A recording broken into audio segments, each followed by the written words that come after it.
अब ये पुत्र पुत्रियों का हमारे साथ क्या संबंध है, एक कथा सुनाते हैं। एक ग्राम में दो भाई थे। बड़ा भाई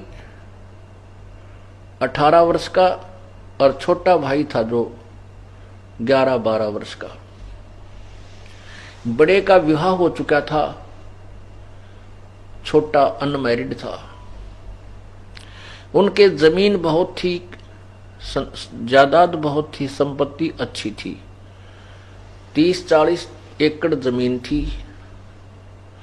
एक दिन बड़े भाई और उसकी पत्नी के मन में क्या हुआ कि वो छोटा भाई बीमार हो गया, बुखार आ गया। महीने 1.5 महीने 20 दिन वो बुखार ठीक ना होया, मोती जारा निकल आया।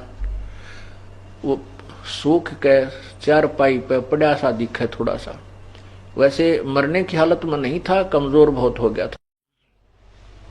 माता पिता थे नहीं, मृत्यु को प्राप्त हो चुके थे। तो उस भाई और उसकी पत्नी के मन में क्या दोष आ गया कि ये हमारे पैसे खर्च करवा रहा है, बीमार हो गया, और ये मर जाता बढ़िया है, इसको मरवा दिया जाए। अब बीमारी का ही बहाना हो रहा है, लोग ने सोचेंगे बीमार था, और सारी संपत्ति अपने को मिल जाए।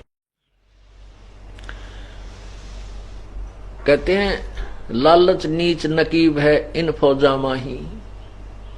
दोनों की एक सलाह होगी। वहां एक वैद्य था, उस वैद्य से मिले जो उसका ट्रीटमेंट कर रहा था। उससे कहा कि तो हम आपको कुछ पैसे दे देंगे, इसको विष दे दे, ये मर जा। तो उसने भी अपने 500-400 रुपये कह दिए, 500 रुपये लूंगा, मैं दे दूंगा विष।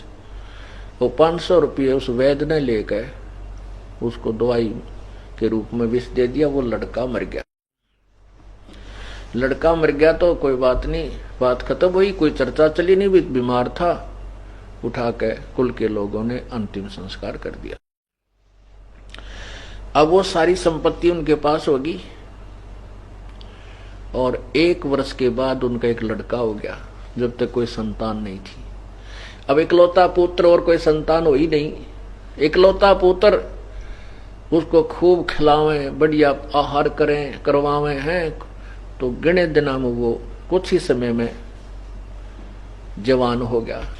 कहने का भाव यह है कि 12, 13, 14 साल का होते ही उसका ब्याह कर दिया। उस लड़के का, अपने बेटे का विवाह कर दिया। विवाह होते ही 6 महीने के बाद, विवाह के 6 महीने के बाद पश्चात वो लड़का बीमार हो गया। वो इतना बीमार हो गया कि उसके पिताजी ने उसके ट्रीटमेंट पर कई हजारों रुपये बर्बाद किए, लगाए। जहां भी जिसने वैद्य बताया वहां गए, महंगे से महंगी दवाई। फिर कहीं झाड़ फूक करने वालों के बारे में बताया, वहां भी गए, लेकिन रोग समाप्त होने का, नष्ट होने का नाम नहीं ले रहा, और बीमारी बढ़ती ही जा रही है। दोनों, उस लड़के के माता पिता रो रहे हैं और पैसा भी पानी की तरह बहा रहे हैं, और लड़का सूखता जा रहा है, कमजोर, वीक होता जा रहा है। एक दिन दोनों, उसके माता पिता व उसके पास बैठे और बच्चे के मुंह की तरफ देख रहे। उस लड़के ने कहा अपने भाई का नाम लेकर के, भाई साहब मेरी बात सुन ले। अपने पिता को, उस लड़के ने अपने पिता से कहा कि भाई साहब मेरे आखिरी वचन सुन ले। अब उनको ये पक्का हो गया कि लड़का तो मरेगा, जब हमें पहचान नहीं रहा, मुझे भाई कह रहा है बाप को। तो उसका पिताजी कहने लगा, बेटा मैं भाई नहीं तेरा पिताजी हूं। बोला ना, तो मेरा बाप है। बाप नहीं है तो मेरा भाई है। तो वो कहता, नहीं बेटा तू पहचान नहीं रहा, मैं तेरा बाप हूं ना, तू मेरा भाई है, सुन ले मेरी बात। कि मैं तेरा वो छोटा भाई था जिसको तूने विष देकर मरवाया, और कहा भाई साहब मेरा और तेरा हिसाब बराबर हो लिया, अब केवल लकड़ियां का और कफन का पैसा शेष रहता है, मैं तेरा मांगता रह गया। अब उसने क्या किया कि उसने उस बच्चे के इलाज पर आधी जमीन भी बेच डाली। जो उस लड़के का भाई का हिस्सा था वो खत्म हो चुका था, इतनी जमीन वो बेच कर उस पर ला चुका था। तब उसने सारी कहानी बताई कि मैं तेरा वो छोटे वाला भाई हूं और तेरा पुत्र बनकर आया हूं अपना हिसाब कराने के लिए। तूने मेरी संपत्ति हड़पी थी और अब मैंने अपना हिसाब बराबर हो लिया तेरा मेरा, अब मैं चलता हूं और कफन तैयार कर ले, लाकड़ियां की पैसे जो तेरे रह रहे हैं वो कर ले इकट्ठी। तब उसको बड़ी चिंता हुई, भाई उसके भाई को यानी पिता को। कहने लगा भाई साहब एक बात और सुन ले, मेरी एक शंका का समाधान कर दे। ठीक है हमने जो दुष्ट कर्म किया हमारा आज्ञा आगी कि जिसका बेटा मर जाए संसार में कुछ नहीं रहता, ऐसे काल की प्रेरणा का एक नियम है। भाई ठीक है हमने तो जिसा कराया भाई हमने भोग लिया, हमनी संतान मरेंगे, बोल कोई संतान होती नहीं, मैं 14-15 वर्ष हो गए तेरे बाद कोई संतान हमारा नहीं हुई, और हम तो मेरा तो कुल नष्ट भी हो गया, हमें तो सजा ठीक मिल गई कि हमने तेरे साथ विश्वासघात किया था। पर एक बात का जवाब दे दे, ये जो तेरी पत्नी है इसने के पाप कर दिया भी जिंदा जलाई जाएगी, क्योंकि उस समय सती प्रथा थी कि अब तू मरेगा और इसको चिता में फूका जाएगा तेरे साथ में, इसका के दोष है। तब उसने कहा कि वो वैद्य कहां है जिसने मुझे विष दिया था। उस लड़के ने पूछा कि वो वैद्य कहां है। उसने बताया कि आपके 1-2 वर्ष के बाद वो मर गया था। तो उन्होंने कहा कि ये वही वैद्य है जो मेरी पत्नी रूप में है, ये अपनी करनी का फल पाएगा और चिता के अंदर मेरे साथ जलेगा।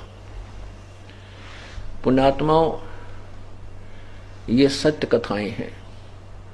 परमात्मा यही बताना चाहते हैं कि एक बेटा बीमार हो जाता है और लाखों रुपए बर्बाद करके मृत्यु को प्राप्त हो जाता, उसका हमने कभी किसी जन्म में खा रखा था, उसको ले रखा था, वो बराबर कर चला।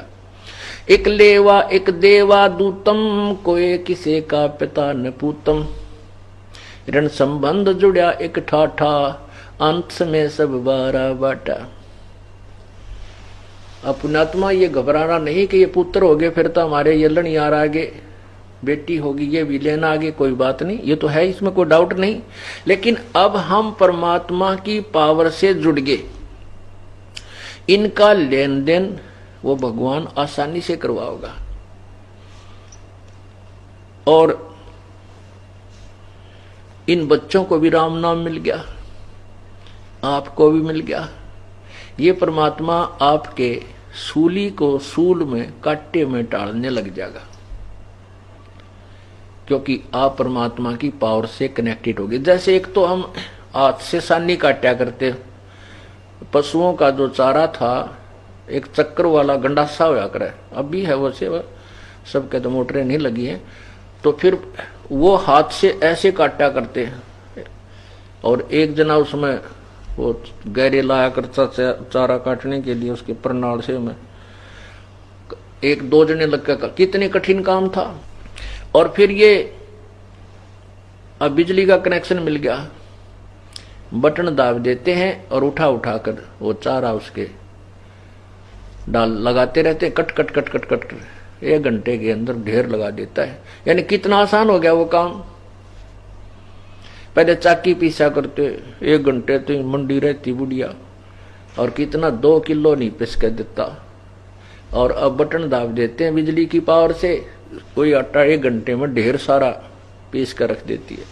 तो ऐसे ही आपको परमात्मा की शक्ति यानी बिजली का कनेक्शन मिल गया। आप ये चिंतित ना होना, अब तो ये तो है, इसमें तो कोई शक नहीं, बेटा और बेटी हमारे पिछले संस्कार से जुड़े हैं, ये नो डाउट। अब हमने परमात्मा की शक्ति का सहयोग मिल गया है, ये आसानी से निमट जावांगे हम, हमें दुख ना होगा। कष्ट नहीं होगा।